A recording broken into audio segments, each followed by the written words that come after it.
everyone, welcome back to the channel. Joey Knight Jr. here, and today we are bringing you part 4 of the Wrestlers I Met collection in figure form. To get us started, we're going to go all the way back to WrestleMania 32 weekend in 2016.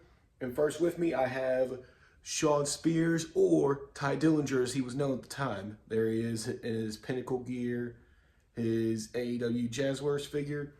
So, met Tye Dillinger at the time at the fan access. It was just one of those things where it was one of the free ones, and you know, it's like how they do on rotation. They just put someone out there for so long, then they rotate them out, then another person's out there. Well, the person at the time happened to be, you know, Shawn Spears, aka Tye Dillinger. You know, it was just one of those things, you know, just like handshake, picture, you know, autograph. But, you know, overall, I got the sense, you know, he's a pretty cool dude. Just from the, you know, little interaction I got, and years later seeing him in interviews and things as such, really does seem like a cool dude. So I imagine, you know, well, I mean, he's back in WB, so I imagine the opportunity for meet and greet is a little harder these days. But if you ever do get a chance, whether it's a fan access thing or whatever, and you happen to see Shawn Spears, you know, I'd say you wouldn't be disappointed going to his line.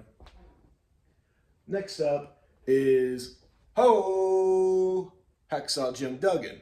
So this takes us to WrestleCon in 2016.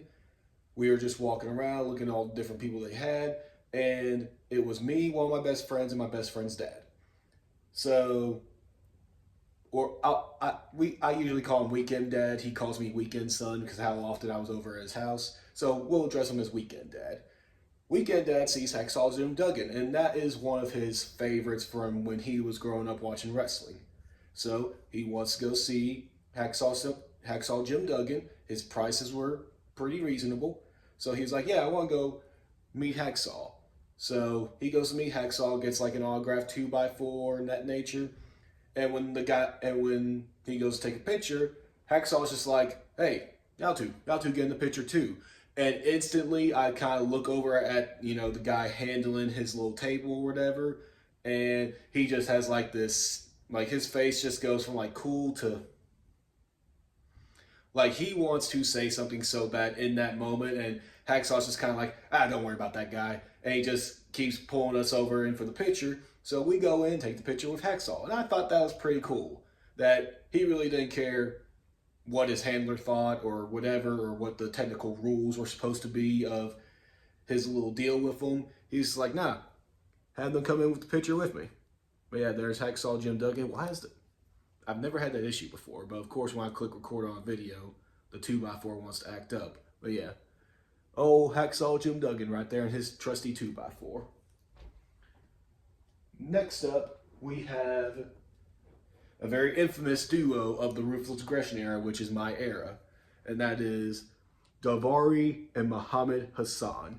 So Daivari, he really just, I paid for, you know, the autograph for both Daivari and Hassan and a picture with both of them. I paid for the combo. So he just kind of like slid it. He was talking with someone, but he slid in for the picture. I was mainly talking to Muhammad Hassan and, you know, asked him the famous question and everything, like, were you really supposed to win the world title, this, that, the other? And he, you know, he gave me the answer, like, yeah, that was the plan. I was supposed to beat Batista in Washington, D.C., his hometown, the hometown of America, and win the World Heavyweight Championship. But, you know, everything happened the way it did. But, like, he was never bitter about it. I mean, he's done some more interviews here recently. We've seen him pop up here and there every now and then. He's never been bitter about the situation, and I really respect that. I respect that about Muhammad Hassan. It makes me really like him. You know, this guy right here, I had these figures growing up as a kid. This guy right here was the ultimate heel in my fig fed. He was the ultimate, let me tell you. And in the video game too, and in SmackDown vs. Raw 2006 as well. He was the ultimate bad guy in the GM mode. But yeah, Muhammad Hassan, really cool dude. I don't know how often he does the whole meet and greets, you know, go to the conventions and things like that. But if you do happen to go to a convention and he's at one of them, you won't be disappointed, in my opinion. Not at all. And then to end this video, we have Drake Maverick, or as he was known at the time, Rockstar Spud when I met him. So I purely went to his table. Yeah, I mean, I've always liked Rockstar Spud, Drake Maverick, but I purely went to his table because me and my buddy, we were at a little radio booth thing. I believe the podcast or whatever it was called PBI or whatever. And they were doing this thing where you could watch a match and commentate over the match. So, I chose, is it still my favorite match of all time? I'll say for the purpose of this video, I chose my favorite match of all time, Chris Benoit versus Triple H versus Shawn Michaels, WrestleMania 20. And we was commentating over that match, and I was really getting into it. Like, I was, wanting to show out in this scenario, and Rockstar Spud just leans over from where his table sit at. He just, looks behind, and he just goes, "You two are ruining my childhood." Like, he just yells it out, and that was a terrible... I'm sorry, Spud. I'm sorry.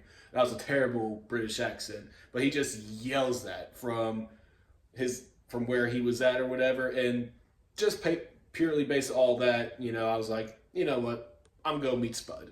And did that. And, when I came over to the table, he was like, "Oh, so you're here now." If it wasn't that long, as soon as I got done with that, I immediately just went over to the table. So it wasn't like one of those things like, oh, he remembered me. It was just like, well, it just happened. But yeah, Spud overall, he's a really cool dude. I think he's producer or part of the creative team now at WWE. So yeah, an opportunity to meet him is not going to come as easy nowadays, I believe. But yeah, Rockstar Spud, Drake Maverick, whatever you want to address him as, really cool dude, really funny. It was a good experience overall. Also met Brian Myers, aka Kurt Hawkins, at that WrestleMania 32 WrestleCon convention access thing, whatever you want to call it. But I'll address Brian Myers in a different video because I've also got to meet him later on at a different event, which we'll get to in a different video. But yeah, hope you enjoyed the video today. Always remember to leave a like, leave a comment, but most importantly of all, subscribe to Joey Knight Jr. And I will see you in the next one. Peace.